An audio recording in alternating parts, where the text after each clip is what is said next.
ورحمۃ اللہ وبرکاتہ۔ کیسے ہیں آپ بچوں؟ سب ٹھیک ہیں؟ الحمدللہ۔ آج ماشاءاللہ ہمارا 5واں سبق شروع ہو رہا ہے، تو امید ہے کہ کل کا سبق بھی آپ نے یاد کیا ہوگا۔ تو آج کے سبق کے لیے تیار ہو جائیے، اور سب سے پہلے ہم پڑھتے ہیں کتاب کھولنے کی دعا اور پھر سبق کا آغاز کرتے ہیں۔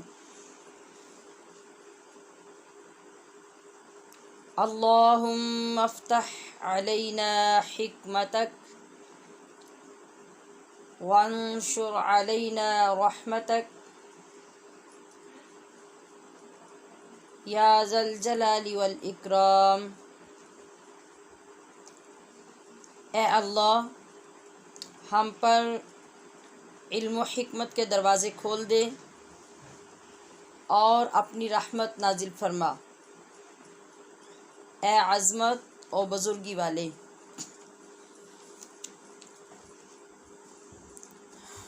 اعوذ باللہ من الشیطان الرجیم، بسم اللہ الرحمن الرحیم۔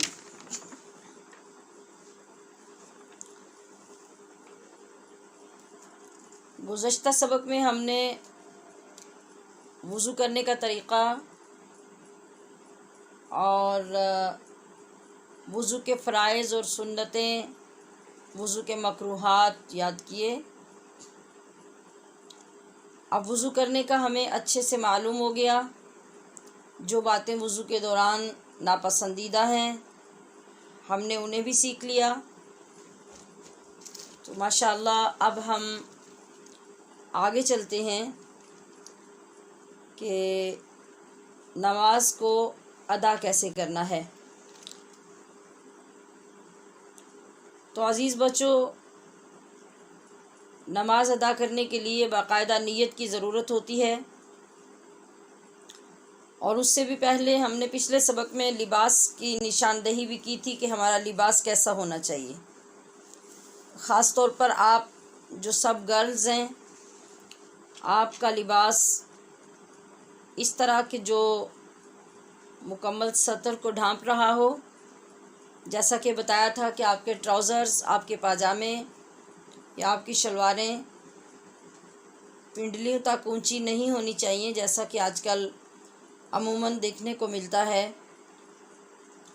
کہ پیروں کے اوپر ٹخنے ننگے ہو رہے ہوتے ہیں اور پنڈلی تک ٹراؤزرز بچیوں نے پہنے ہوتے ہیں۔ تو ایسے لباس سے نماز نہیں ہوتی۔ ٹخنے آپ کے ڈھکے ہوئے ہونا ضروری ہے، یعنی بالکل پیروں تک آپ کا ٹراؤزر یا پاجامہ یا شلوار ہو۔ جو آپ نے فراک یا قمیض پہن رکھی ہو وہ بازو کے بغیر بھی نہ ہو اور ہاف بازو والی بھی نہ ہو، مکمل بازو ہونے چاہیے، یعنی کلائی تک آپ کے بازو ڈھکے ہونے چاہیے، پھر آپ کی نماز درست ہوگی۔ اور اسی طرح آپ نے جو دوپٹہ اوڑھ رکھا ہو وہ اتنا باریک نہیں ہونا چاہیے کہ آپ کے بال نظر آ رہے ہوں، اور اتنا چھوٹا بھی نہیں ہونا چاہیے کہ اگر آپ کے بال لمبے ہوں تو پیچھے سے لٹکتے بال نظر آ رہے ہوں۔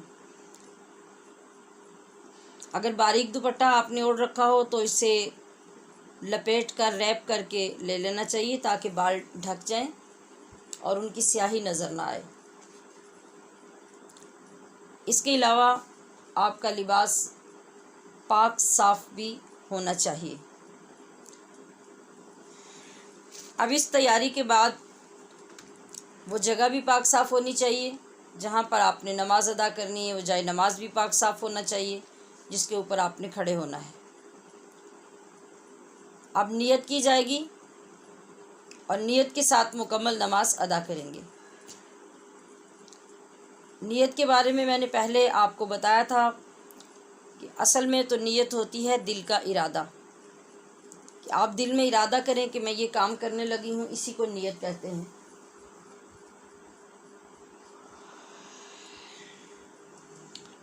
اور زیادہ تاکید کے لیے ہم لوگ جب نماز میں کھڑے ہوتے ہیں تو زبان کے ساتھ بھی نیت ادا کرتے ہیں۔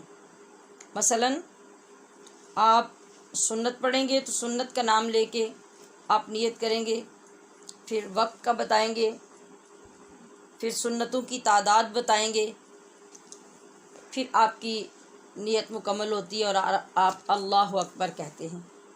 جیسے آپ نے سنت پڑھنی ہے، اگر فجر کی سنت ہے تو آپ کہیں گے نیت کی میں نے 2 رکعت نماز سنت کی، وقت نماز فجر، سنت واسطے رسول اللہ صلی اللہ علیہ وسلم کے، منہ میرا کعبہ شریف کی طرف، اللہ اکبر۔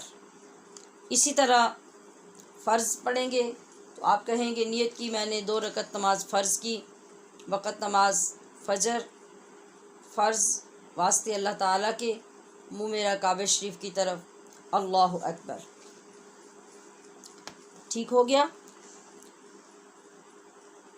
اور گرلز جب نماز پڑھتی ہیں یعنی بچیاں، تو اللہ اکبر کہنے کے لیے ان کے ہاتھ ان کی چادر یا دوپٹے کے اندر اٹھنے چاہیے، کندھوں کے برابر ہاتھ اٹھائیں گے، ہتھیلیوں کا رخ سیدھا قبلے کی طرف ہوگا، اور دوپٹے سے باہر اللہ اکبر نہیں، ہاتھ اندر کر کے آپ اٹھائیں گے اور اللہ اکبر کریں گے۔ اپنی دائیں ہاتھ کی ہتھیلی بائیں ہاتھ کی پشت پر رکھ کر، کیا مطلب ہے؟ یعنی بائیں ہاتھ نیچے سینے پہ رکھیں گے اور وہ اس طرح رکھیں گے، اس کی ہتھیلی سینے کے ساتھ ہوگی اور پشت باہر اوپر کی طرف ہوگی۔ اس پشت کے اوپر سیدھے ہاتھ کی ہتھیلی رکھیں گے۔ یہ تو آپ کو پہلے بھی معلوم ہوگا، اپنے گھروں میں اپنے بڑوں کو نماز پڑھتے بھی دیکھا ہوگا، اور کچھ بچے خود نماز پڑھتے بھی ہوں گے۔ تو بہرکیف میں نے وضاحت کر دی، صحیح طریقہ بتا دیا۔ آپ دونوں ہاتھ سینے پہ باندھ لیں گے، اور یہ بات یاد رکھیں گے کہ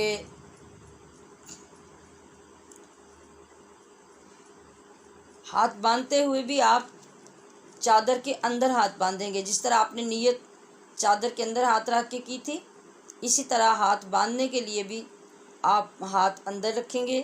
ایسا نہیں ہوگا کہ آپ چادر اور دوپٹے کے اوپر سینے پہ ہاتھ باندھیں۔ پانی منگوا دیجیے۔ ہاتھ باندھنے کے بعد اب آپ ثنا پڑھیں گے۔ ثنا کیا ہوتی ہے؟ جہاں سے نماز شروع ہوتی ہے، سبحانک اللہم و بحمدک۔ آج انشاءاللہ ہم یہ الفاظ بھی پڑھیں گے اور ان کا ترجمہ بھی۔ لیکن جب آپ ترجمہ پڑھ لیں گے تو آپ کی نماز بہترین نماز تب کہلائے گی جب ثنا پڑھتے ہوئے آپ کی توجہ، آپ کا دھیان لفظوں کے ترجمے کی طرف ہوگا۔ کیسے؟ جیسے آپ کہیں سبحانک اللہم، تو آپ کے ذہن میں اندر یہ چل رہا ہو کہ اس کا مطلب ہے اے اللہ تو پاک ہے۔ وَبِحَمْدِکَ، اور تیری ہی سب تعریفیں ہیں یا تجھے ہی سب تعریفیں ہیں۔ وَتَبَارَکَ، اور برکت والا ہے اسمک، تیرا نام۔ مطلب جب آپ عربی پڑھیں تو اس طرح ساتھ ساتھ آپ کے ذہن میں اس کے معنی اور اس کا ترجمہ بھی چل رہا ہو، پھر آپ کو یہ معلوم ہو سکے گا کہ اللہ پاک سے ہم کیا عرض کر رہے ہیں، ہماری نماز کا کیا مطلب ہے، ہم اللہ سے کون سی بات کر رہے ہیں۔ جب تک اس بات کا پتہ نہ چلے تو عزیز بچوں، ہمیں نماز پڑھنے کا کوئی فائدہ نہیں، اور نہ ہی ہمیں یہ سمجھ آتی ہے کہ ہم نماز میں کھڑے ہیں تو کیوں کھڑے ہیں، ہمارے کھڑے ہونے کا، رکوع کرنے کا، سجدہ کرنے کا کیا مقصد ہے۔ سب سے ضروری بات ہمارے لیے یہ ہے کہ ہمیں یہ معلوم ہو کہ ہم نماز میں کس سے بات کر رہے ہیں اور کیا بات کر رہے ہیں، اور آگے سے ہمیں اگر کوئی جواب مل رہا ہے تو کیا مل رہا ہے، نہیں مل رہا تو کیوں نہیں مل رہا۔ یہ باتیں جب آپ اللہ کے فضل سے بچپن میں ہی سیکھ لیں گے تو پھر آپ کو اپنے بڑوں کی طرح یہ پرابلم نہیں رہے گا۔ جس طرح ہم گھر میں دیکھتے ہیں کہ ہمارے بڑے، ہمارے گھر کی خواتین آپ کی دادی امی ہیں، نانی امی ہیں، امی ہیں، وہ لوگ نماز پڑھتے ہیں تو آپ ان سے پوچھیں گے تو آپ کو معلوم ہوگا کہ بہت کم بزرگ ہوں گے جن کو صحیح لفظ پڑھنے آتے ہوں گے اور جن کو نماز کا ترجمہ آتا ہوگا، ورنہ سب لوگ ایسے ہی پڑھتے ہیں۔ تو اگر آپ آج بچپن میں ہی یہ سب چیزیں سیکھ لیں گے تو آپ کے لیے یہ بہت مبارک ہوگا، اور پھر آگے ہمیشہ آپ دوسروں کو سکھاتے رہیں گے۔ ورنہ پھر جس طرح گھر میں بڑے ابھی تک نہیں جانتے، نہیں سیکھتے، تو آپ کے ساتھ بھی پھر ایسا ہی ہوگا۔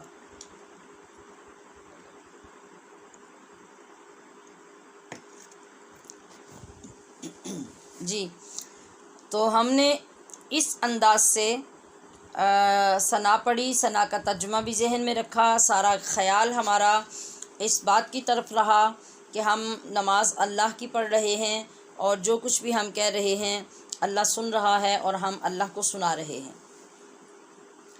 جب ثنا مکمل ہو جائے گی تو آپ اس کے بعد تعوذ پڑھیں گے۔ تعوذ کیا ہوتا ہے؟ اعوذ باللہ من الشیطان الرجیم۔ پھر آپ تسمیہ پڑھیں گے۔ تسمیہ کیا ہے؟ بسم اللہ الرحمن الرحیم۔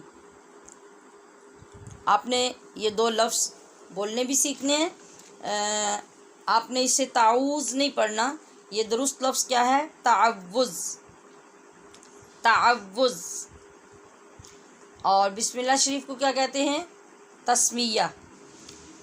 تو تعوذ جب آپ پڑھیں گے تو اسے پڑھتے ہوئے شیطان سے بچنے کا ارادہ بھی کریں گے، یعنی آپ جب کہیں گے اعوذ باللہ من الشیطان الرجیم تو اندر آپ کا دل اس طرف متوجہ ہوگا کہ اے اللہ، میں شیطان سے بچنا چاہتی ہوں، تو مجھے اس سے بچا کر میری نماز مکمل کروا دے اور اسے قبول فرما لے۔ پھر جب آپ تسمیہ پڑھیں تو تسمیہ میں کیا لفظ آتے ہیں؟ بسم اللہ الرحمن الرحیم۔ اللہ کا نام رحمان بھی آتا ہے، رحیم بھی آتا ہے، اور اللہ کا ذاتی نام اللہ بھی آتا ہے۔ تو ان کلمات اور ان لفظوں سے آپ اللہ کی رحمتوں کا تصور کریں کہ جب میں اللہ کا نام لے رہی ہوں تو میرے اوپر اللہ کی بہت سی رحمتیں نازل ہو رہی ہیں۔ ایسے محسوس کریں جس طرح آپ بارش میں کھڑے ہوں، لیکن وہ بارش پانی کی بارش نہیں ہے، وہ اللہ کی رحمت کی بارش ہے۔ سمجھ آ رہی ہے آپ کو؟ جی، بہت غور سے سننا ہے، اور پھر نماز میں آپ نے جب کھڑے ہونا ہے تو ایسے ایسے ہی سوچ کر کھڑے ہونا ہے۔ اب ہم کیا کریں گے؟ ہم نے تعوذ بھی پڑھ لیا، بسم اللہ شریف بھی پڑھ لیا، اس کے بعد باری ہوتی ہے سورۃ الفاتحہ پڑھنے کی۔ سورۃ الفاتحہ کسے کہتے ہیں؟ الحمد شریف کو۔ تو جس وقت آپ سورہ فاتحہ شروع کریں گے تو آپ دل میں ارادہ کریں گے کہ اب میں اللہ کی تعریف، اللہ کی حمد بیان کرنے لگی ہوں۔ پہلے ثنا پڑھی تھی نا، اب اللہ کی حمد بیان کرنے لگی ہوں۔ اور یہاں پر پھر الرحمن الرحیم کہیں گے، تو الرحمن الرحیم کہتے ہوئے اللہ کے رحمان ہونے پر اور اس کے رحیم ہونے پر اپنا پکا یقین رکھیں کہ اللہ واقعی رحمان یعنی بہت مہربان ہے، اور رحیم کا مطلب ہمیشہ رحم کرنے والا ہے۔ ساتھ ساتھ آپ اس کے معانی کی طرف بھی دھیان رکھیں گے، اور ساتھ ساتھ آپ لفظوں کو ادا بھی کریں گے۔ پھر آپ کو یہ لطف آئے گا، اسی طرح جیسے آپ اپنے امی ابو سے یا گھر میں کسی بڑے سے جب کوئی کھانے کی مزیدار چیز مانگتے ہیں اور اس کی فرمائش کرتے ہیں تو اس چیز کے مانگتے ہوئے ہی آپ کو ایک لطف آ رہا ہوتا ہے، آپ تصور میں دیکھ رہے ہوتے ہیں اس چیز کو اپنے آگے۔ اگر آپ کو بسکٹ پسند ہیں تو آپ جب بسکٹ کا مطالبہ کر رہے ہیں یا ضد کر رہے ہوتے ہیں امی ابو سے، تو پھر اس وقت آپ کا سخت دل کر رہا ہوتا ہے کہ ابھی بسکٹ میرے سامنے آ جائیں اور وہ میں کھا لوں۔ تو اسی وجہ سے پھر آپ کو جب وہ ملتے نہیں تو پھر آپ روتے بھی ہیں، آپ ضد بھی کرتے ہیں اور ڈانٹ بھی کھاتے ہیں، مگر اس کے باوجود آپ بسکٹ لینے کے لیے بضد ہوتے ہیں، اور آپ کو تصور میں وہ بسکٹ نظر آ رہے ہوتے ہیں اور آپ کی زبان پہ ان کا ٹیسٹ محسوس ہو رہا ہوتا ہے، اور آپ بے قرار ہو رہے ہوتے ہیں کہ بس میں ابھی انہیں کھاؤں۔ اور اگر گرمیاں ہوں اور باہر سے آپ کو آئس کریم کی آواز آ جائے تو پھر تو آپ مچل جاتے ہیں، اور ہر صورت میں آپ آئس کریم لے کے کھانا چاہتے ہیں. کیوں؟ کہ آپ کو اس کا ٹیسٹ یاد ہوتا ہے، اس کی ٹھنڈک یاد ہوتی ہے، اور آپ کو وہ جو کھانے میں مزہ آتا ہے. آپ کبھی نہیں چاہتے کہ آئس کریم والے انکل گلی سے گزر کے چلے جائیں اور ہم آئس کریم نہ کھائیں. تو اس لیے کہ آپ کو آئس کریم کا نام لیتے ہی آئس کریم کا ٹیسٹ آنا شروع ہو جاتا ہے، بسکٹ کا نام لیتے ہی آپ کو بسکٹ کا ٹیسٹ آنا شروع ہو جاتا ہے. اس وجہ سے آپ بہت ضد کرتے ہیں کہ ہر حال میں ہمیں ملنی چاہیے. تو اب جب ہم کہیں گے نا رحمان اور رحیم، ہمیں معنی کا پتہ ہوگا کہ رحمان وہ ہوتا ہے جو بڑا ہی مہربان ہوتا ہے، امی سے زیادہ، ابو سے زیادہ، دادا دادی سے زیادہ، جتنے بھی آپ کے رشتے ہیں سب سے زیادہ اللہ مہربان ہوتا ہے. اور پھر وہ ہمیشہ رحم کرتا ہے. ہمیشہ سے مطلب جب ہم پیدا نہیں ہوئے ہوتے تب بھی، جب ہم بہت چھوٹے سے ہوتے ہیں اس وقت بھی وہ رحم کرتا ہے. دیکھا آپ نے کبھی، آپ ابھی تھوڑے سے بڑے بچے ہو گئے ہیں، اپنے سے چھوٹے بچوں کو دیکھا آپ نے، وہ کتنی مرتبہ اتنے برے طریقے سے گرتے ہیں. اگر کوئی بڑا بندہ ایسے گرے تو وہ تو شاید فوت ہو جائے، مگر وہ بچے بچ جاتے ہیں اور انہیں اتنی چوٹ نہیں لگتی جتنی چوٹ لگنے کا ایک اندازہ ہو سکتا ہے. بعض اوقات بچہ سیڑھیوں سے گر رہا ہوتا ہے، بعض اوقات چھت سے بھی گر جاتا ہے، دیوار سے گر جاتا ہے، بہت سخت طریقے سے. مگر کیا ہوتا ہے، یہ اللہ کا ہمیشہ جو رحم ہوتا ہے، یہ اس کی صورت ہوتی ہے کہ وہ اس بچے کو معمولی چوٹ لگنے دیتا ہے اور اس کو بچا لیتا ہے. فوراً جب بچہ گرنے لگتا ہے اللہ کا فرشتہ آ کے اس کو بچا لیتا ہے اور معمولی چوٹ لگنے سے وہ بچہ اٹھ جاتا ہے. تو اس طرح جب ہمیں لفظوں کے معنی کا پتہ ہوگا تو ہمیں بولنے میں لذت آئے گی، بولنے میں لطف آئے گا، اور ہمیں معلوم ہوگا کہ اس وقت ہماری اور ہمارے رب کی بات چل رہی ہے. ہم باتیں کر رہے ہیں اور ہمارا رب ہماری باتیں سن کر خوش ہو رہا ہے. ٹھیک ہے، آپ نے سمجھا اچھی طرح سے؟ تو اب جس طرح آپ کو اپنی پسند کی چیزیں اچھی لگتی ہیں اور آپ ان کے لیے ضد کرتے ہیں، اس طرح سے آپ نے اللہ کے ناموں کو، اللہ کے ناموں کے ترجمے کو اور ان عبارتوں کو پسند کر کے اللہ سے مانگنا ہے اور اللہ کی بارگاہ میں ان کا ذکر کرنا ہے. پھر اس کے بعد مالک یوم الدین آپ پڑھیں گے نماز میں. تو الدین قیامت کے دن کو کہتے ہیں کہ وہ اللہ جو ہمارا ہے وہ قیامت کے دن کا مالک ہے. تو قیامت کے دن کے بارے میں بہت زیادہ نہیں تو کچھ تو آپ نے اپنے گھر والوں سے سن رکھا ہوگا کہ قیامت بہت سخت دن ہے اور نافرمانوں اور بے نمازیوں کی سخت عذاب کا دن ہے، اور اللہ کے فرما بردار اور نیک بندوں کو جنت ملنے کا دن ہے، اور اس طرح کے اور بہت سے معاملات قیامت میں ہوں گے. تو اس کا خیال کریں کہ قیامت کیسی ہوگی، وہ دن کتنا سخت ہوگا، اور ہمارے پاس کیا اچھے کام ہیں جن کا ہم حساب دیں گے. تو اس معاملے میں آپ کیا کریں، اللہ پاک سے نماز میں دل میں بولے بغیر مدد مانگیں. اور آگے ایاک نعبد و ایاک نستعین، یعنی اس کے اندر اپنی عبادت کا ذکر ہم کرتے ہیں اور اللہ سے مدد بھی مانگتے ہیں. تو اللہ پاک سے دعا کریں کہ اللہ ہمیشہ ابھی بچپن سے ہی ہمیں نمازی بنا دے اور پھر مرنے تک ہم نمازی ہی رہیں، کبھی ہماری نماز قضا نہ ہو. یہ تو دعا کریں، اور پھر کبھی کوشش بھی نہ کریں کہ نماز قضا ہو جائے. آپ اگر کھیل رہے ہیں تو نماز کا وقت آیا، اذان سنی تو کھیل فوراً چھوڑ دیں اور وضو کریں اور اللہ کے دربار میں حاضر ہو جائیں. اگر آپ ہوم ورک کر رہے ہیں، آپ کو اذان کی آواز آتی ہے تو آپ فوراً اٹھ جائیں اور 5-7 منٹ میں نماز ادا کریں، وضو کریں اور پھر واپس آ کے اپنا ہوم ورک کنٹینیو کر لیں. تو یہ کوئی مشکل کام نہیں رہے گا، بلکہ اس سے اللہ پاک زیادہ خوش بھی ہوگا اور ہماری دوسری پڑھائی میں برکات بھی پیدا ہو جائیں گی.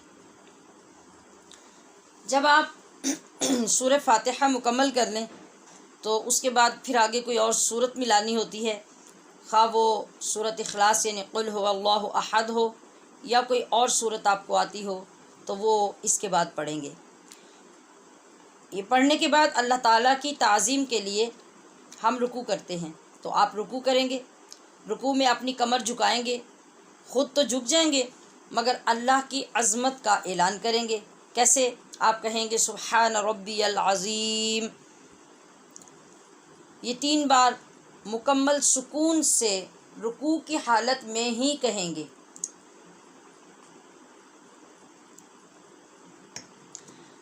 حالت میں ہی کا مطلب یعنی ایسا نہ ہو کہ 2 بار آپ سبحان ربی العظیم کہیں اور تیسری بار ابھی آپ پڑھ رہے ہوں اور آپ سیدھے کھڑے ہو جائیں. نہیں، رکوع میں 3 بار مکمل لفظ بولنے کے بعد جب پورا ہو جائے لفظ، پھر آپ سمع اللہ کے لیے کھڑے ہوں گے اور مکمل ربنا ولک الحمد تک پڑھیں گے.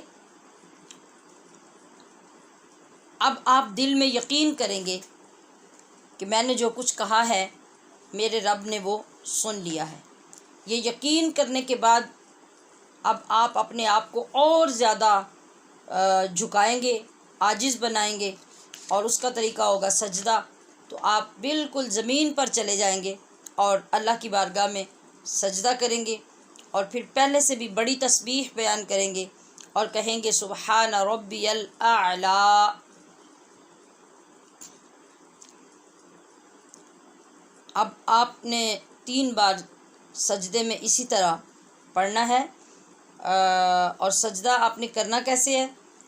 آپ کی پیشانی یعنی آپ کا ماتھا اور آپ کی ناک یہ دونوں زمین کے ساتھ لگی ہونی چاہیے. بعض لوگ ایسا بھی کرتے ہیں کہ صرف پیشانی یا سر کو زمین پہ رکھ لیتے ہیں اور ناک زمین سے اٹھی ہوتی ہے. تو اس طرح ہمارا سجدہ نہیں ہوتا. ناک بھی زمین کے ساتھ لگی ہونی چاہیے اور ماتھا بھی. دونوں ہتھیلیاں ہماری زمین کے اوپر پڑی ہونی چاہیے اور دونوں گھٹنے بھی سجدے میں زمین کے ساتھ لگے ہونے چاہیے.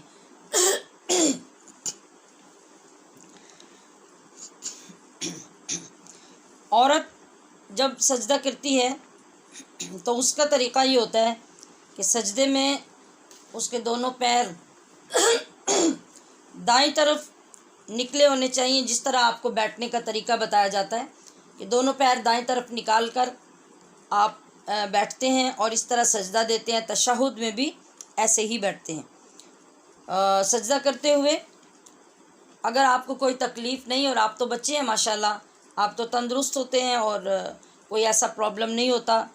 جب کوئی انسان بوڑھا ہو جاتا ہے اس کو کئی طرح کی تکلیف ہو جاتی ہے، کبھی گھٹنوں میں، کبھی کمر میں، کبھی کچھ، تو اس کے لیے تو اور رعایت پیدا ہو جاتی ہے.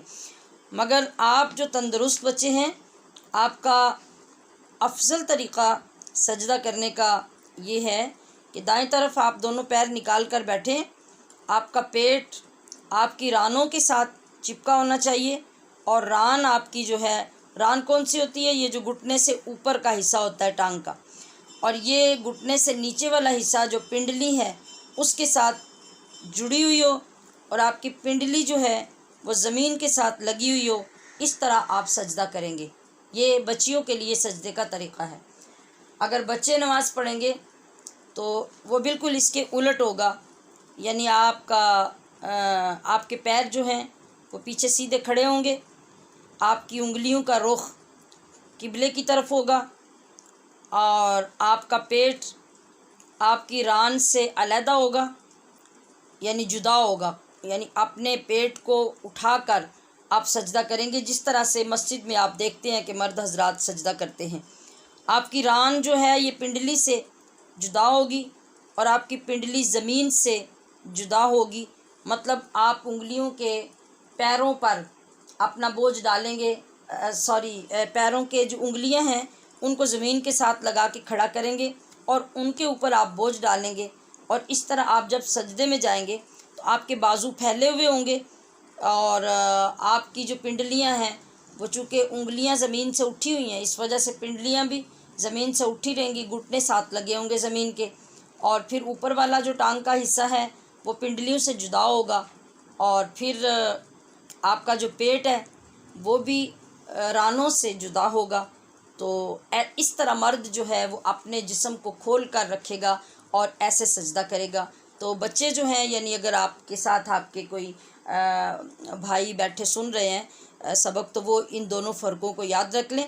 ان کے سجدے کا یہ طریقہ ہوگا اور بچیوں کے سجدے کا یہ طریقہ ہوگا. شروع میں بھی جو ہم نے بتایا تھا کہ بچیاں دوپٹہ اوڑھیں گی اور بازو ایسے پہنیں گی اور ان کے ٹراؤزر ایسے ہوں گے، تو جو بچے ہوں گے جب وہ نماز سیکھیں گے تو وہ اس کے اگینسٹ ہوں گے، بالکل برعکس ہوں گے. مطلب ان کے لیے ٹخنوں تک ٹراؤزر یا پینٹ یا پاجامہ کرنا بھی ضروری نہیں ہے، بلکہ ان کے ٹخنے ننگے ہونے چاہیے۔ اگر وہ ننگے نہیں ہوں گے تو وہ گناہ گار ہوں گے۔ اور پھر اسی طرح سے اگر وہ ہاف آستین والی شرٹ پہن کر بھی نماز پڑھتے ہیں تو ان کی نماز میں کوئی فرق نہیں پڑتا، تو دوپٹہ اور چادر تو ان کے لیے ہے ہی نہیں ہے۔ ہاں، ٹوپی کے ساتھ یا عمامہ شریف کے ساتھ وہ نماز پڑھیں گے تو ان کو زیادہ ثواب ملے گا، اور بغیر عمامہ شریف کے پڑھیں گے تو 27 درجوں کا فرق آ جائے گا نماز میں۔ ویسے نماز ایک نماز ہوگی اور عمامہ شریف کے ساتھ نماز 27 نمازوں کے برابر ہوگی۔ اور اسی طرح اگر اکیلے نماز پڑھیں گے تو ایک نماز ہوگی، جماعت کے ساتھ نماز پڑھیں گے تو 27 نمازوں کا ثواب ملے گا۔ یہ فرق ہوگا بچوں کی اور بچیوں کی نماز میں۔ نیت کرتے ہوئے بھی، چونکہ بچی کا دوپٹہ اور چادر ہے اور وہ اندر سے اللہ اکبر کرے گی، جبکہ بچے کے لیے ایسا حکم نہیں ہے، اس کا ایک تو دوپٹہ ہے ہی نہیں، دوسرا اس کے نیت کرنے کا طریقہ یہ ہے کہ وہ کندھوں تک ہاتھ نہیں اٹھائے گا، بلکہ کانوں کی لو تک اس کے ہاتھ اٹھیں گے اور وہ اس طریقے سے اللہ اکبر کرے گا۔ پھر عورت یعنی بچی جب ہاتھ باندھے گی سینے پر تو اس کے ہاتھ سینے پہ چھاتی سے نیچے ہوں گے، اور بچہ جب ہاتھ باندھے گا تو اس کے ہاتھ ناپ کے نیچے ہوں گے۔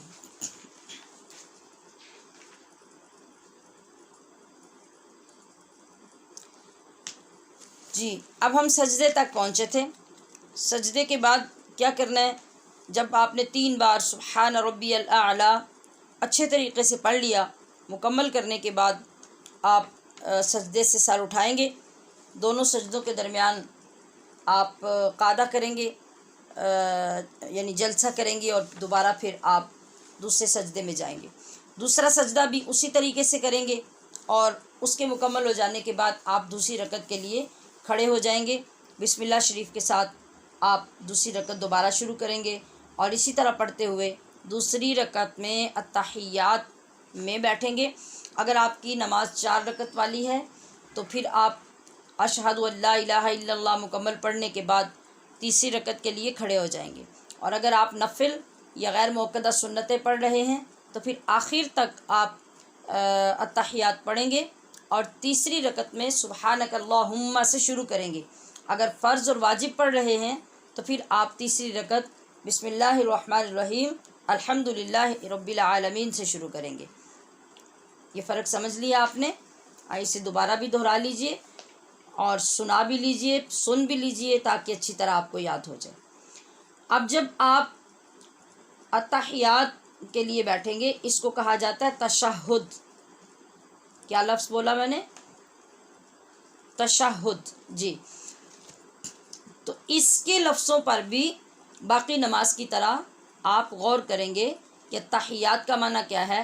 للہ والصلوات والطیبات، اور آگے السلام علیکہ جب آپ کہیں گے تو یہ سلام کس کو کرتے ہیں؟ ہم اپنے پیارے نبی صلی اللہ تعالی علیہ وآلہ وسلم کو۔ تو اس وقت آپ کا خیال آپ کے سینے کی طرف آپ کی نظر ہونی چاہیے، اور خیال میں یہ ہونا چاہیے کہ میرے سینے میں میرے پیارے آقا کی تصویر ہے۔ آپ کا تصور کر کے آپ کی ذات اقدس کو سلام کریں۔ السلام علیکہ، یہ جو علیکہ ہے اس کا مطلب ہی یہ ہے کہ آپ اس کو سلام کر رہے ہیں جو آپ کے سامنے ہے۔ تو پھر آپ اپنے سامنے تصور میں اپنے پیارے نبی کی تصویر کو رکھیں گے۔ تصویر کا مطلب ہے کہ تخیل میں آپ رکھیں گے کہ میرے آقا کی موجودگی، میرے آقا کا نور، میرے آقا کا تصور میرے سینے کے اندر موجود ہے، اور آپ ان کی ذات کو سلام پیش کریں گے۔ باقی نماز اسی طرح مکمل کریں گے۔ جب دوسرا آگے درود پاک پڑھیں گے، اس میں حضرت ابراہیم آپ کی اولاد، نبی علیہ الصلوۃ والسلام آپ کی اولاد، ان کا ذکر ہوگا، تو ان سب کا تصور بھی نماز کے اندر رکھ کر یہ لفظ پڑھے جائیں گے۔ آخر پہ ہم دعا کرتے ہیں رب اجعلنی مقیم الصلاۃ ومن ذریتی، اور اس میں ہم اپنے لیے، آنے والے مسلمانوں کے لیے، نسلوں کے لیے، اپنے ماں باپ کے لیے، تمام مومنین و مومنات کے لیے دعائیں کرتے ہیں، اور ان کی طرف بھی ہمارا خیال ہونا چاہیے کہ اللہ ہماری دعا کی وجہ سے سب کی بخشش فرما دے۔ آخر پر ہماری نماز مکمل ہوتی ہے السلام علیکم ورحمۃ اللہ کے ساتھ۔ مطلب آپ دائیں طرف سلام کریں گے پہلے، اور پھر بائیں طرف، تو دونوں طرف سلام کرتے ہوئے اگر آپ کے ساتھ اور بھی کوئی نماز پڑھ رہا ہے تو اس کے سلام کا بھی خیال رکھیں، اور اگر کوئی نہیں پڑھ رہا یا پڑھ رہا ہے دونوں صورتوں میں اپنے ساتھ موجود فرشتوں کا بھی خیال رکھیں کہ ہمارا سلام ان کو بھی پہنچ رہا ہے۔ الحمدللہ رب العالمین۔ اس طرح سے آپ نے اپنی نماز مکمل کر لی، اور یہی ظاہراً اصل طریقہ ہے نماز کا۔ آپ کے لیے لازم ہے کہ آپ اس طریقے کو بہت اچھے سے سیکھیں اور ابھی سے اس خوبصورت طریقے اور خوبصورت تخیل کے ساتھ نماز پڑھنا شروع کر دیں۔ انشاءاللہ جیسے جیسے آپ بڑے ہوتے جائیں گے آپ کی نماز اعلیٰ سے اعلیٰ اور بہترین سے بہترین ہوتی جائے گی انشاءاللہ العزیز۔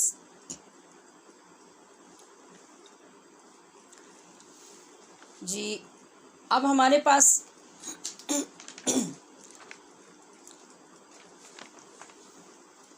آگے حدیث پاک ہے آج کی، اور دعا ہے جو ہم نے پڑھنی ہے آج کے دوسرے حصے میں۔ آپ اس کی طرف آئیے۔ تو آج کی ہماری دعا ہے کھانا کھانے کے بعد کی دعا۔ پیچھے آپ کھانا شروع کرنے کی دعا ہو چکی ہے بچوں کی، بسم اللہ وعلی برکت اللہ۔ جی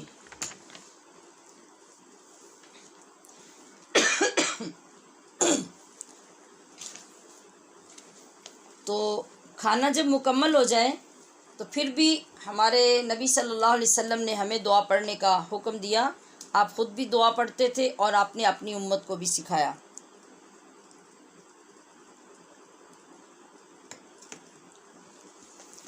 دعا پڑھنے کا مطلب کیا ہوتا ہے؟ دعا میں اکثر ہم آغاز کرتے ہیں الحمدللہ سے۔ جب کوئی کام کر لیتے ہیں تو اس کا شکر ادا کرنے کے لیے ہم الحمدللہ کے لفظ کے ساتھ دعا کرتے ہیں، یا کبھی کوئی دعا اعوذ بک کے ساتھ ہوتی ہے، کبھی اغفر لی کے ساتھ ہوتی ہے، یعنی پناہ کے لیے، کبھی بخشش کے لیے، کبھی تعریف کے لیے ہم اللہ کی بارگاہ میں دعائیں پڑھتے ہیں۔ الحمدللہ جب ہم کہتے ہیں تو اس کا مطلب ہوتا ہے کہ اے اللہ تیرا شکر ہے، تیری تعریف ہے، تیری حمد ہے۔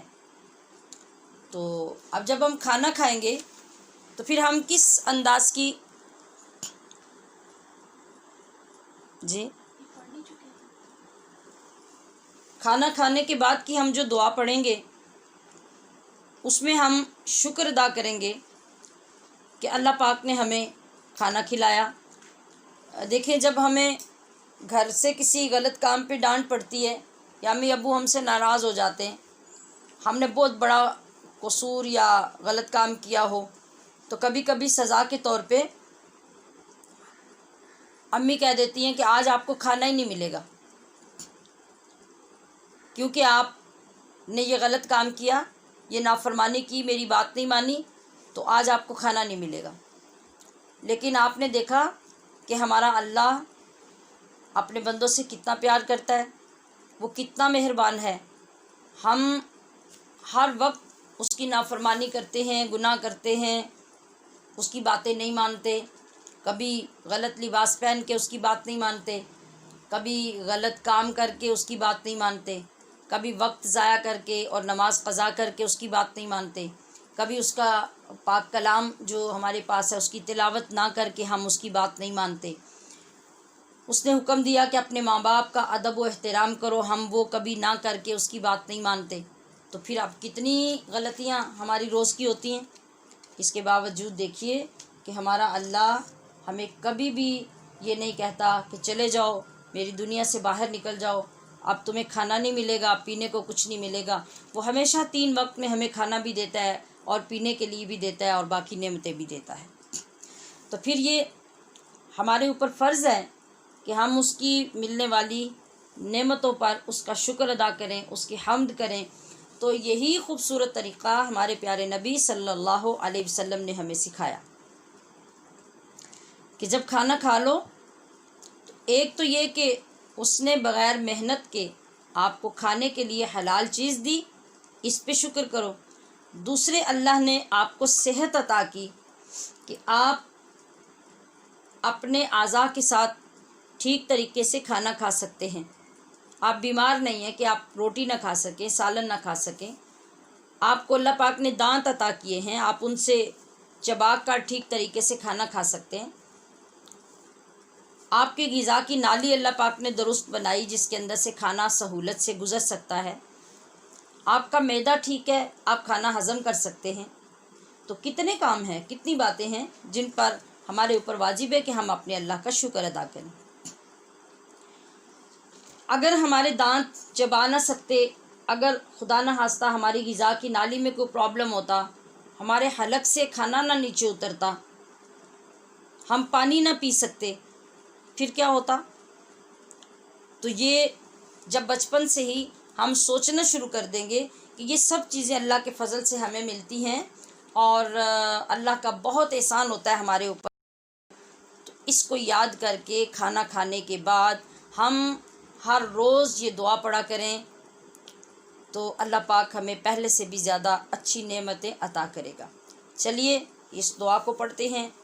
پہلے آپ ایک ایک لفظ مجھ سے سنیں اور میرے پیچھے پھر آپ ان الفاظ کو دہرائیں تاکہ تلفظ بھی ٹھیک ہو جائے اور اس کا ترجمہ بھی پڑھ سکیں۔ الحمد، ہاں کو ٹھیک پڑھنا ہے جیسے میں نے آپ کو پہلے سکھایا تھا، حمد نہیں پڑھنا، الحمد، الحمد بھی نہیں پڑھنا آپ نے، لام پہ آواز نہیں ٹکرائے گی، ال نہیں پڑھیں گے، ال پڑھیں گے، ال، اور آگے حمد نہیں، حمد، الحمد، الحمد للہ الذی، للہ الذی، للہ الذی، اب ملا لیجئے، الحمد للہ الذی۔ جی آگے پڑھتے ہیں، اطعمنا، ایک تو اس کو ات نہیں پڑھنا، تو کو گول کرنا ہے، آتو، آتو، ات نہیں، آتو، اور دوسرے اس پہ قلقلہ کرنا ہے، آواز ٹکرانی چاہیے، آتو، آگے عین ہے، اس کو آما نہیں پڑھنا، عین پڑھنا ہے، آتو آمنا، نون کو آگے الف ہونے کی وجہ سے لمبا کرنا ہے، آتو آمنا ایسے نہیں پڑھنا، آتو آمنا، آتو آمنا، آتو آمنا۔ جی اگلا لفظ ہے وسقانا، یہ آگے آپ پہلے دیکھیے پڑھنے سے پہلے، قا کے آگے الف، نون کے آگے الف، دونوں کو برابر کا لمبا کریں گے، اور وسا، سین کے آگے الف نہیں ہے، اس کو چھوٹا رکھیں گے، وسا، وسقانا، بولیے، وسقانا، وسقانا، وجعلنا، وجعلنا، وجعلنا من المسلمین، من المسلمین، من المسلمین۔ جی اب آپ دیکھیے، اطعمنا، وسقانا، وجعلنا، ان تینوں کے آخر پر الف ہے، اس لیے ان کو لمبا کریں گے اور برابر میں لمبا کریں گے، ٹھیک ہو گیا؟ چلیے، الحمد للہ الذی، الحمد للہ الذی اطعمنا وسقانا وجعلنا من المسلمین۔ اب میں پوری دعا پڑھتی ہوں، آپ بھی پوری پڑھیں۔ الحمد للہ الذی اطعمنا وسقانا وجعلنا من المسلمین۔ جی ماشاءاللہ، اب ترجمہ پڑھ لیجئے۔ الحمد، اس کا ترجمہ ہوتا ہے تمام تعریفیں۔ ایک تو یہ ترجمہ ہوگا، اور آپ یوں بھی کر سکیں گے کہ ہر طرح کا شکر ہے، تمام تعریفیں یا پھر ہر طرح کا شکر ہے۔ للہ، اگر شکر ہے تو اللہ کا، اور اگر تعریفیں بولا ہے تو اللہ کے لیے۔ ہر طرح کا شکر ہے اللہ کا۔ الذی، جس نے، الذی کا معنی جس نے، اطعمنا، ہمیں کھلایا، وسقانا، اور پلایا، وجعلنا، اور ہمیں بنایا، من المسلمین، مسلمان۔ دیکھیں کتنا خوبصورت ترجمہ ہے کہ آپ نے کھانا کھایا تو جس رب نے آپ کو کھانے کی نعمت عطا فرمائی، آپ نے اس کا شکر ادا کرنا ہے۔ اس کا کیا فائدہ ہوگا؟ اللہ پہلے سے بھی آپ کو اچھا رزق، اچھی غذا، اچھا کھانا عطا کرے گا۔ تو آپ نے اب یہ دعا زبانی یاد کرنی ہے، اور جب بھی کھانا کھانا ہے، کھانا کھانے کے بعد آپ نے آواز کے ساتھ شروع والی بھی اور آخر والی بھی دعا پڑھنی ہے، تاکہ جو لوگ آپ کے ساتھ کھانا کھائیں گے ان کو بھی یاد آ جائے۔ بلکہ کوشش کریں کہ گھر میں اکٹھے بیٹھ کے جب کھانا کھائیں تو پھر آپ دعا پڑھایا کریں، اور سب لوگ آپ کے ساتھ دعا پڑھا کریں، جیسے الحمد للہ الذی اطعمنا وسقانا وجعلنا من المسلمین۔ ماشاءاللہ، آج آپ کی یہ دعا بھی مکمل ہو گئی، اور آپ نے اس کو کل تک بار بار پڑھ کر یاد کرنا ہے، ترجمہ بھی یاد رکھنا ہے، اور اس کو پڑھنے کی عادت بھی ڈالنی ہے۔ آج کی حدیث پاک ہے ہمارے پاس، جو صحیح مسلم سے ہے، اور یہ بہت خوبصورت موضوع پر حدیث ہے۔ رسول اللہ صلی اللہ تعالی علیہ وسلم نے ارشاد فرمایا، الحیاء شعبۃ من الایمان۔ بس یہ 3 لفظ آپ کے ہیں آج کی حدیث پاک کے بھی۔ اس کا پہلے ترجمہ پڑھیں، پھر میں آپ کو اس کی مشق کروا دیتی ہوں۔ الحیاء کا مطلب ہے حیا، شعبۃ کا مطلب ہوتا ہے حصہ۔ حیا ایک حصہ ہے، من الایمانی، ایمان کا۔ کیا مطلب ہو گیا؟ کہ حیا ہمارے ایمان کا حصہ ہے، تو جتنی حیا ہمارے اندر سے کم ہو جائے گی، ہمارا ایمان اتنا ہی کم یعنی کمزور ہو جائے گا۔ اتنی امپورٹنس دی ہماری شریعت نے اس لفظ کو اور اس بات کو جس کا نام حیا ہے۔ تو حیا اگرچہ مرد اور عورت دونوں کے لیے مقصود اور مطلوب ہے۔ اللہ تعالیٰ نے قرآن کریم میں عورتوں کو بھی باہر نکلتے ہوئے، غیر محرموں کو فیس کرتے ہوئے اپنی نگاہیں نیچی رکھنے کا حکم دیا، بچیوں کو بھی، بچوں کو بھی، مردوں کو بھی، لڑکوں کو بھی، کہ وہ اپنی نگاہیں نیچی رکھیں۔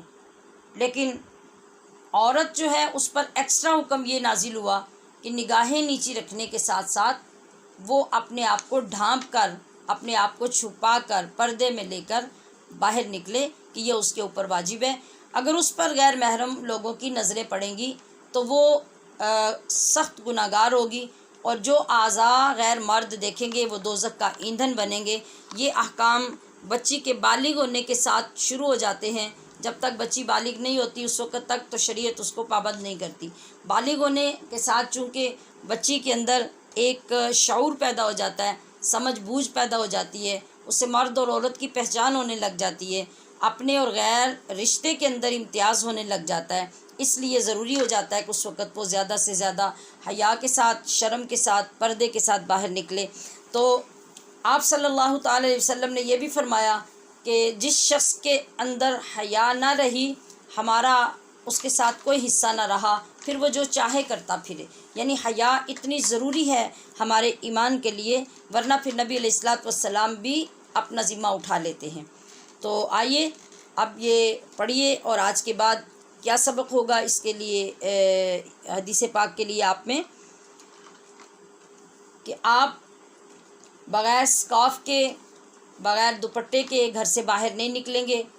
باہر نکلیں گے تو اپنی نظریں نیچی رکھیں گے، کسی سے ضرورت سے زیادہ گفتگو نہیں کریں گے، اور ایسے انداز سے باہر نہیں نکلیں گے کہ آپ کا جسم اچھی طرح سے ڈھکا ہوا نہ ہو، آپ نے اچھا لباس نہ پہنا ہو۔ اچھا لباس سے مطلب آپ کی ٹانگیں ڈھکی ہوئی ہوں۔ بعض گھروں میں 12-13 سال کی بچیاں ہو جاتی ہیں تو وہ شارٹ لباس پہنے ہوئے پھر رہی ہوتی ہیں، گلیوں میں بھی اسی طرح پھر رہی ہوتی ہیں۔ تو یہ ساری چیزیں ہمارے دین کے خلاف ہیں اور سخت گناہ ہیں، اور جتنے اعضاء جسم کے جتنے حصے ہمارے اس طرح ننگے ہوتے رہیں گے وہ دوزخ کا ایندھن بنیں گے، اللہ تعالیٰ ان کو دوزخ کی آگ میں جلائے گا۔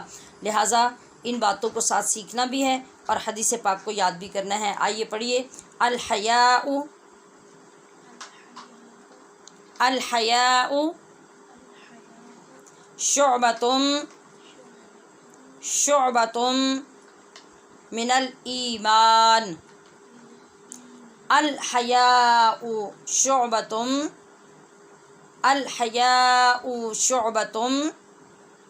من الایمان، من الایمان۔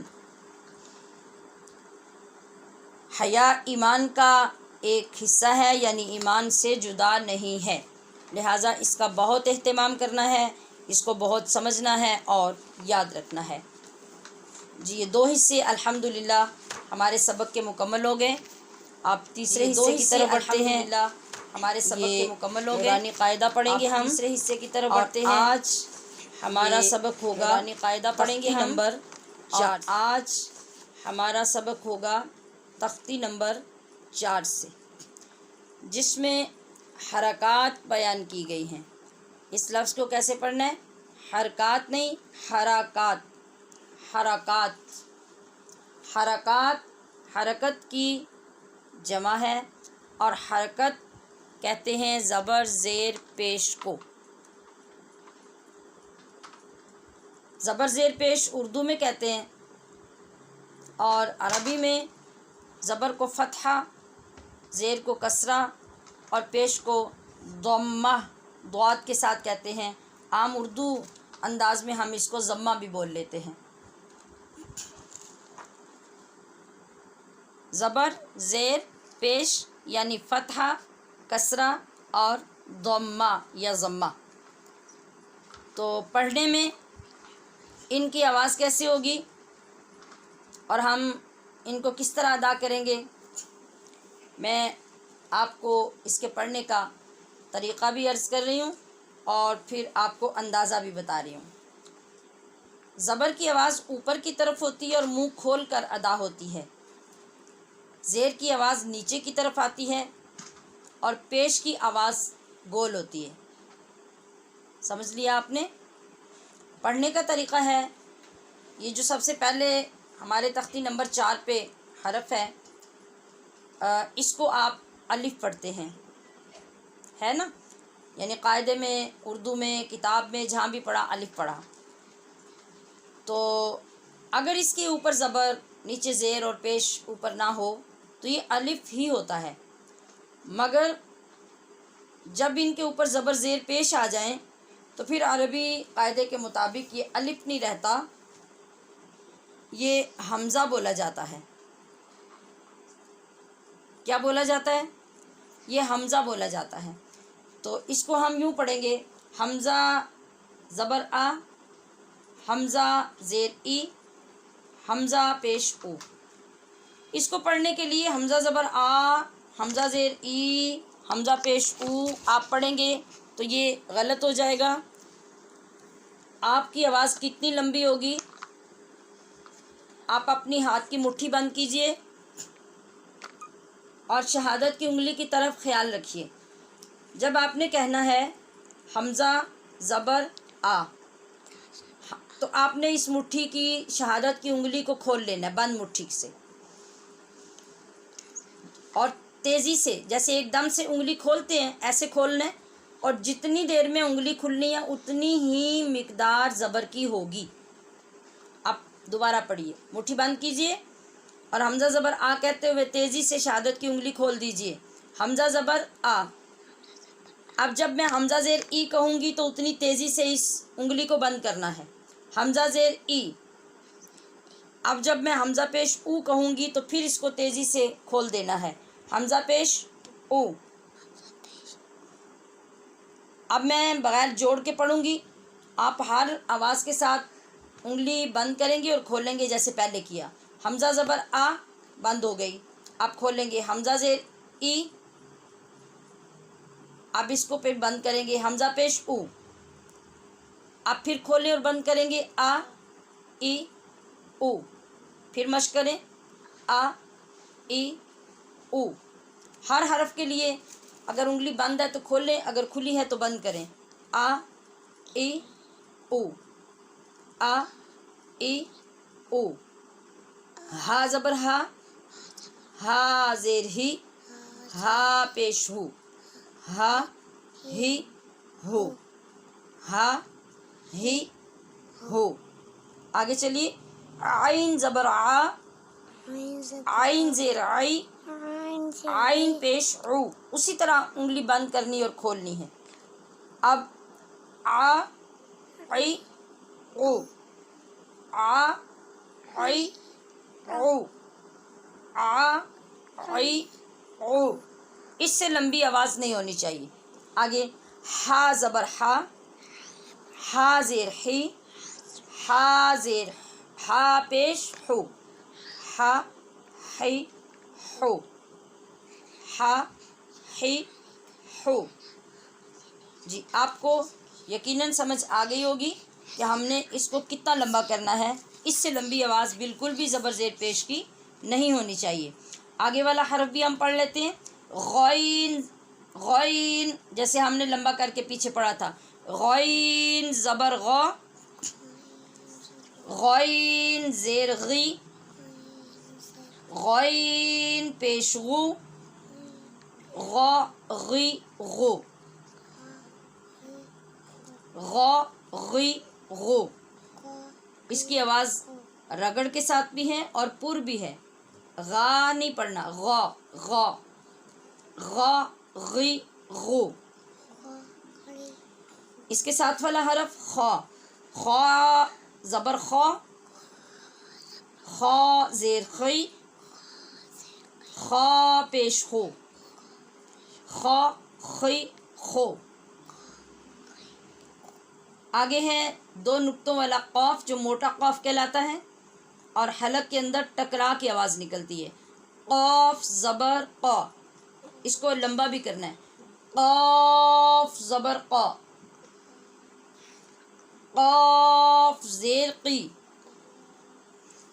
قاف پیش قو، قا قی قو، قا قی قو۔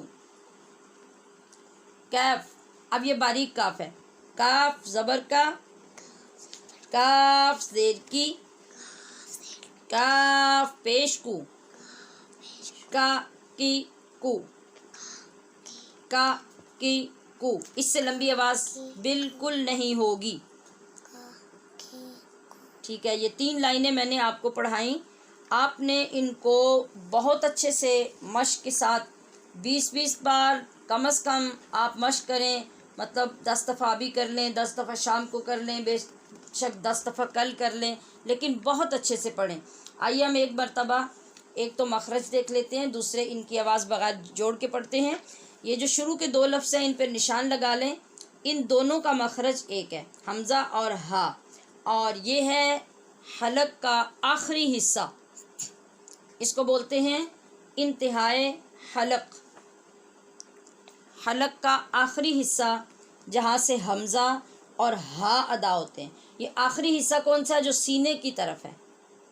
آپ باہر ہاتھ رکھ کے بھی پڑھتے ہوئے سنیں گے تو آپ کو محسوس ہوگا آواز کہاں سے نکل رہی ہے، جیسے آ ای او، ہا ہی ہو۔ آپ نے اس کو یوں پڑھنا ہے اور یہ دونوں ایک جگہ سے ادا ہوتے ہیں، آ ای او،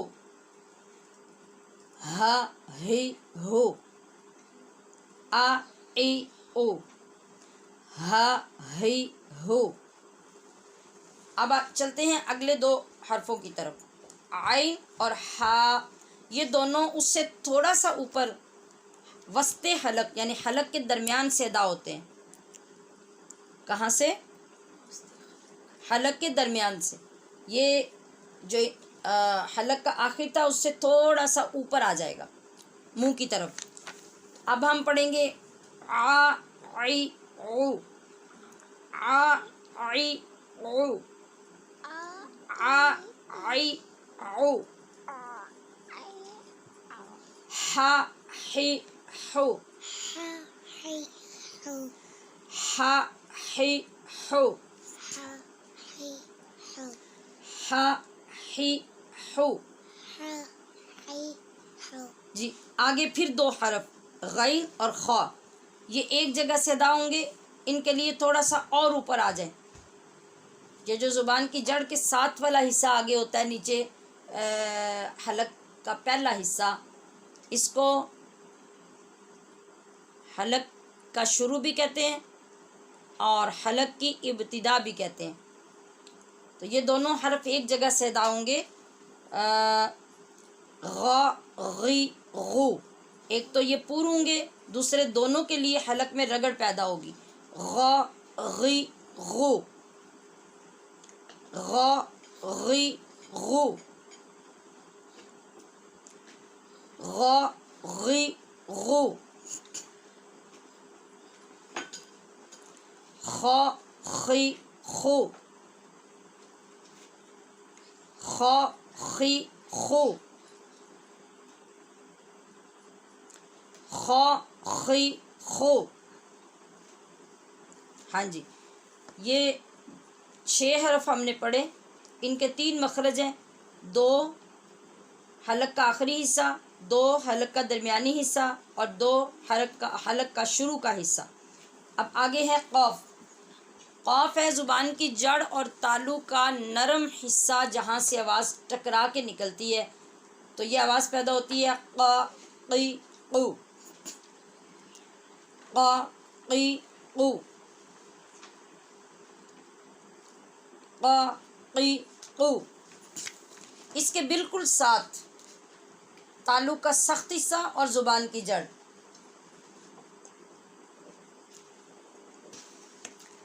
یہاں سے اگلا حرف ادا ہوتا ہے کاف، کا کی کو، کا کی کو، کا کی کو۔ جی آپ کا یہ 3 لائنوں پر مشتمل سبق 6 حرف حلق سے ادا ہونے والے ہیں، اور اگلے 2 حرف کا میں نے بتا دیا، زبان کی جڑ، تالو کا نرم حصہ ایک طرف سے ایک، اور تالو کا سخت حصہ وہاں سے دوسرا کاف ادا ہوتا ہے۔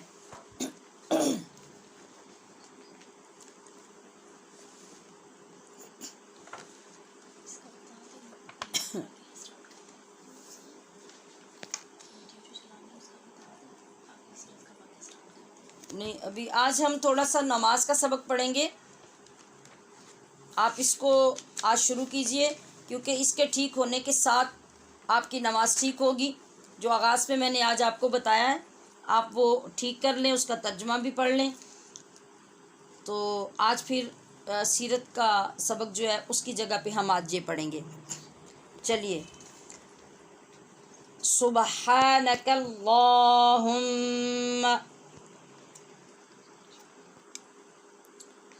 آپ نے سبحانک اللہم نہیں پڑھنا، یہ وہ انداز ہے جس پہ سب بچے پہلے پڑھتے ہیں سبحانک اللہم، یہ سخت غلط ہوگا۔ ہم پڑھیں گے ایک تو صبح یہ نہیں پڑھنا، ہا کو نرمی سے پڑھنا ہے، اور دوسرے اللہم کا لام لمبا بھی کرنا ہے اور موٹا بھی پڑھنا ہے۔ آواز کیسے ہوگی؟ صبح، صبح، جیسے ابھی ہم نے مشق کی ہے، صبح، سبحانک اللہم، اللہم، میم پہ غنہ بھی کریں گے، سبحانک اللہم، بولیے، سبحانک اللہم، سبحانک اللہم، وبحمدک، وبحمدک، ہا یہاں پر بھی وہی ہے، اور واو کے لیے ہونٹ گول کریں گے اور اس کی آواز پور ہوگی، وا نہیں، وا، وا، وبحمدک، وبحمدک، وتبارا، یہ غلطی اکثر ایسے ہوتی ہے کہ لوگ پڑھتے ہیں واتابارا، واتابارا قسموں کا، ٹھیک ہے، تو یہاں با کے آگے الف پڑھیں گے، اور واتابارا نہیں، واتابارا، واتبارا، جی، وتبارک اسمک، وتبارک اسمک،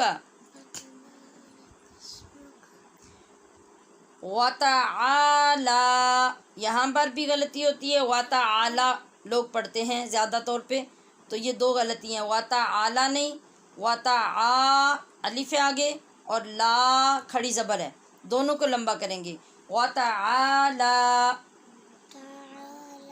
وتعالی، وتعالی،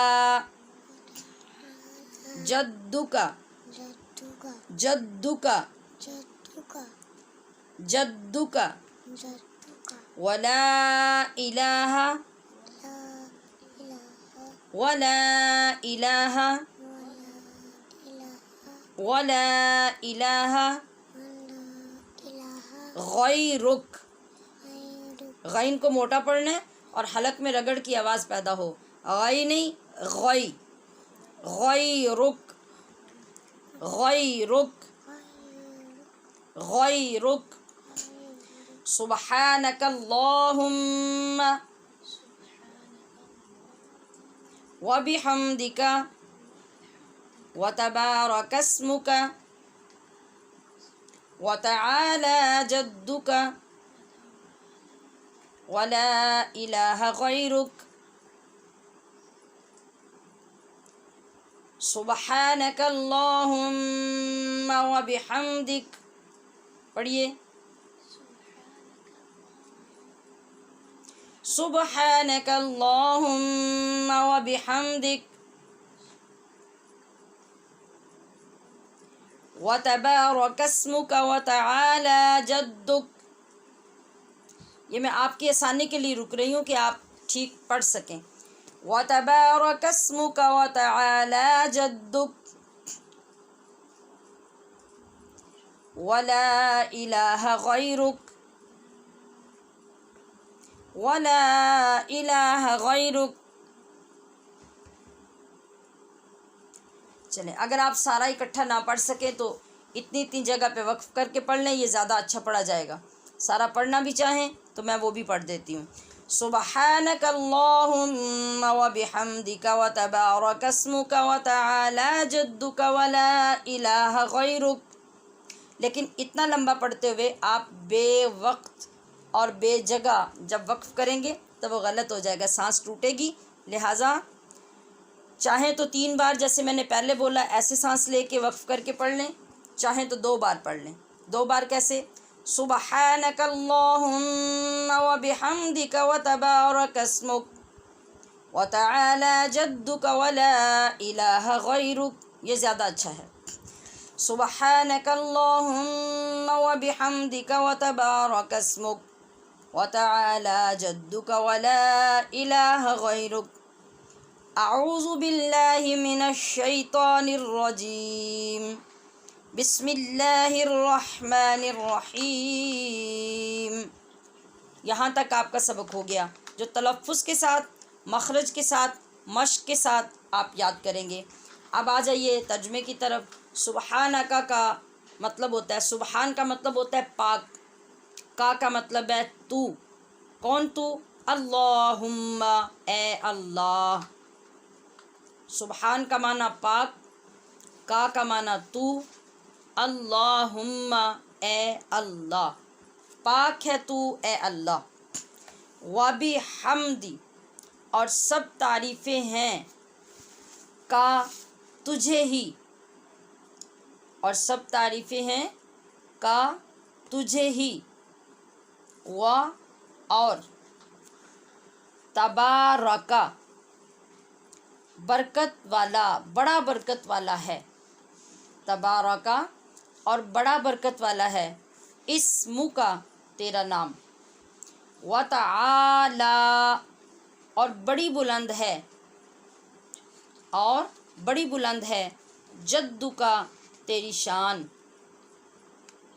تیری شان، ولا الہ اور نہیں کوئی معبود، غیر کا تیرے سوا، غیر کا مطلب سوا، کا مطلب تیرے، اور نہیں کوئی معبود تیرے سوا۔